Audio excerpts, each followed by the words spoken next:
புதுச்சேரியில் கடல் சீற்றத்துடன் மணிக்கு 40 கிலோமீட்டர் வேகத்தில் தரைக்காற்று வீசி வருகிறது.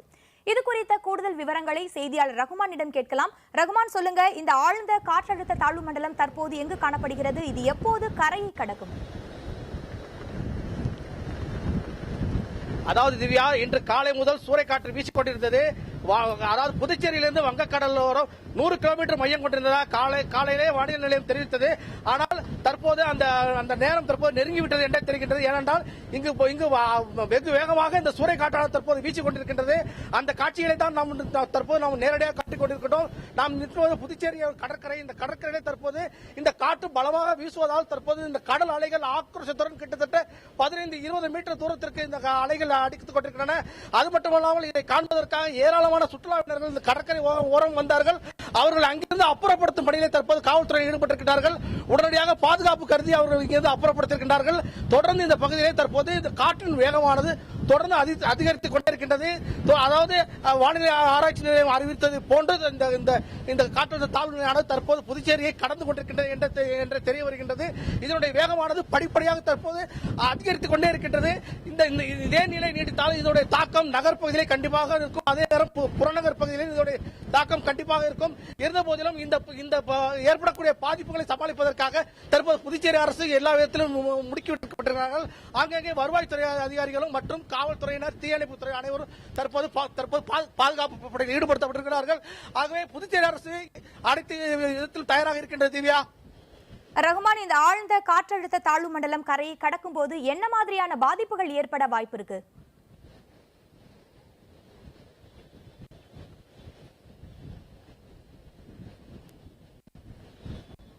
ரகுமான், இந்த ஆழ்ந்த காற்றழுத்த தாழ்வு மண்டலம் கரையை கடக்கும் போது என்ன மாதிரியான பாதிப்புகள் ஏற்பட வாய்ப்பு இருக்கு? இது குறித்த தகவல்கள் சொல்லுங்க.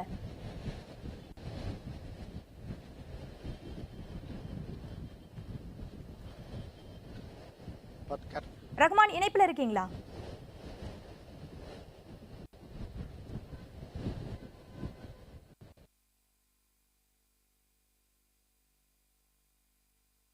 ஓகேவா?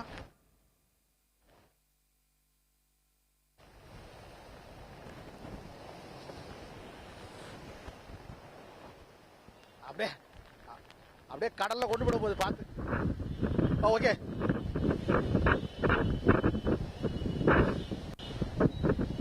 ரகுமான், இணைப்பில் இருக்கீங்களா?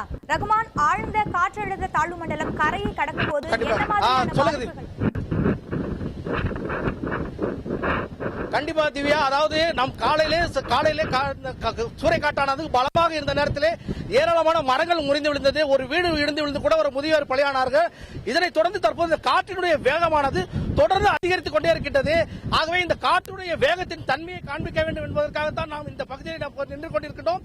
தற்போது வேகமான காற்று வீசிக் கொண்டிருக்கின்றது. கடல் அலைகள் பார்த்தீர்கள் கிட்டத்தட்ட 15 மீட்டர் தூரத்திற்கு தற்போது கடல் அலைகள் தற்போது எழும்பிக் கொண்டிருக்கின்றன. ஆகவே இங்கே இது போன்ற நிலை ஏற்பட்டால் தொடர்ந்து, அதாவது நகர்ப்பகுதியில் பாதிப்பு கண்டிப்பாக இருக்கும். திவ்யா, கண்டிப்பாக ஏராளமான மரங்கள் முறிவதற்கான வாய்ப்புகள் இருக்கின்றன. மேலும் குடிசை வீடுகளும் பாதிப்பதற்கான வாய்ப்புகள் இருக்கின்றன. திவ்யா, தற்போது இந்த கடல் நீர் உள்ளே பாதுகாப்பதற்காக வருவாய்த்துறை அதிகாரிகளும் மீன்வளத்துறை அதிகாரிகளும் தற்போது அந்த கடற்கரை ஓரமில் இருக்கக்கூடிய மீனவர்களை அங்கிருந்து அப்புறப்படுத்தும் முயற்சியில் தற்போது அவர்கள் ஈடுபட்டிருக்கிறார்கள். கண்டிப்பாக இதனுடைய அலைகள் அதிகமாக அடித்தால் கண்டிப்பாக மீனவ கிராமத்திற்குள்ளே தண்ணீர் செல்லக்கூடிய வாய்ப்பு கண்டிப்பாக இருக்கும். ஏனென்றால் நாம் ஏற்கனவே தானே புயலின் போது நாம் பார்த்தோம், இதே போன்ற ஒரு வேகம் இருந்தது. ஆகவே தற்போது அதே போன்ற ஒரு வேகம் தற்போது இருக்கின்றது. இருந்தாலும் அது புயலாக அடித்தது. ஆகவே தற்போது இது புயல் இல்லை என்றால் கூட தற்போது சூறைக்காற்றானது தற்போது அதிகரித்திருக்கிறது. மழையுடைய வேகம் குறைத்து தற்போது காற்றுடைய வேகத்தை அதிகரித்திருக்கிறது. திவ்யா, ரகுமான், இந்த பாதிப்புகள் எல்லாம் சமாளிக்க என்ன மாதிரியான முன்னெச்சரிக்கை நடவடிக்கைகள் எடுக்கப்பட்டிருக்கு? இது குறித்த விரிவான தகவல்கள். அதாவது திவ்யா, இது புதுச்சேரியில ஏற்கனவே தானே புயல் பாதிக்கப்பட்ட பாதிப்புடைய அந்த தன்மை எல்லோருக்கும் தெரியும். அதனைத் தொடர்ந்து எந்தெந்த பகுதிகள் அதிகமாக பாதிக்கும் என்பதை கண்டறிந்து அந்த பகுதியில் தற்போது வருவாய்த்துறை அதிகாரிகள் முகாமிட்டிருக்கிறார்கள். தற்போது இந்த கரையோரம் இருக்கக்கூடிய மீனவர்களை, அங்கு இருக்கக்கூடிய சமுதாய நலக்கூடங்களை அப்புறப்படுத்தும் பணியிலே புதுச்சேரி அரசானது ஈடுபட்டிருக்கிறது. அது மட்டுமல்லாமல் 19 பாதுகாப்பு பேரிடர் மையங்கள் அங்கு அமைக்கப்பட்டிருக்கின்றன. அந்த பகுதியில் அவர்கள் அழைத்து செல்வதற்கான நடவடிக்கையில் ஈடுபட்டிருக்கிறார்கள்.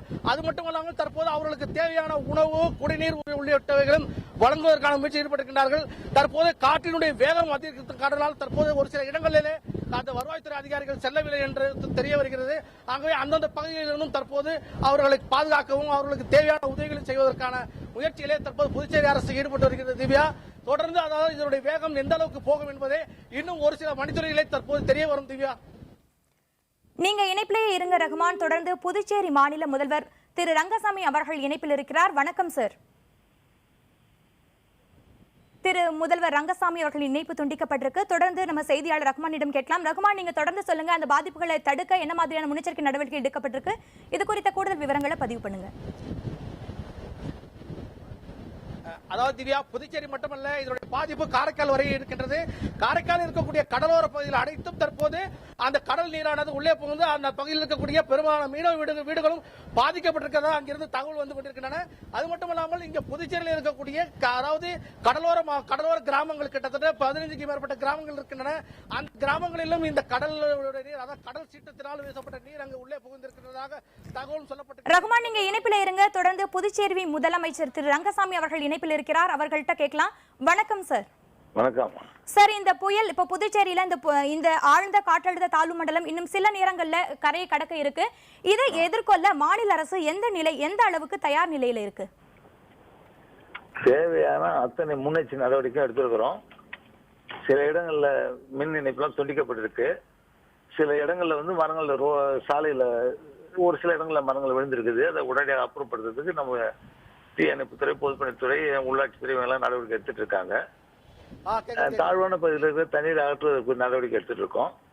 சில மின்சார பகுதி துண்டிக்கப்பட்டுள்ள இடத்துல உள்ள குடிநீர் பழுதலுக்காக அங்கே உள்ள அந்த ஆயில் என்ஜின் வச்சு தண்ணீர் கொடுப்பதற்குரிய நடவடிக்கை எடுத்துட்டு இருக்கோம். மேலும் இந்த உடனடியாக மீட்பு பணிகள்